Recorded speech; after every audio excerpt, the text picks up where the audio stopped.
Arestado ang 17 parasira na lunad din duwang motorized bangka, makalihis na maaktuhan na nagkukondusir ng ilegal na pagsisira sa kadagatan na sakop kan Barangay San Antonio, Sapa, Pilar, Sorsogon. Alauna 10 kasudmang maagahon, Nobyembre 26. Nakuha sa posisyon kan mga sospek na enterong mga residente kan Banwa nin Piudoran, Albay, ang 34 banyera nin Lawlaw na nagkakantidad nin 35,000 pesos. Sigun kay Police Master Sergeant Larry Allende, ang tagapagtaram kan PNP Regional Maritime Unit Bicol. Alas 9 nin banggikan parehong aldaw kan maglawod ang mga sospek. Nagkataon man na nagkukondusir ni Seaboard Patrol Operation ang mga kabuan kan PNP Regional Maritime Unit Pilar, kaya naaktuhan ang iligal na pagsisira kan mga ini gamit ang palakaya.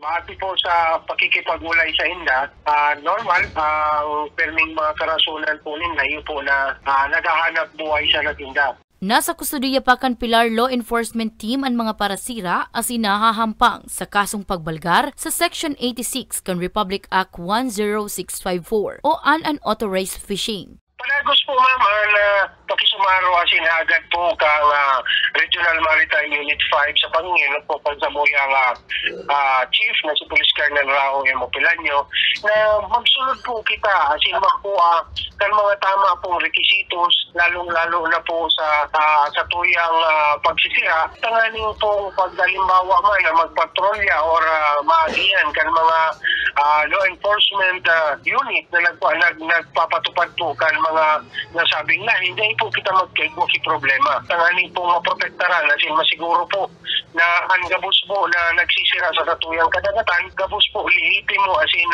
igwa po kitamang mga papeles para po sa saindang aktibidad. Para sa mga baretang Tatak Bicol, Danica Garcia.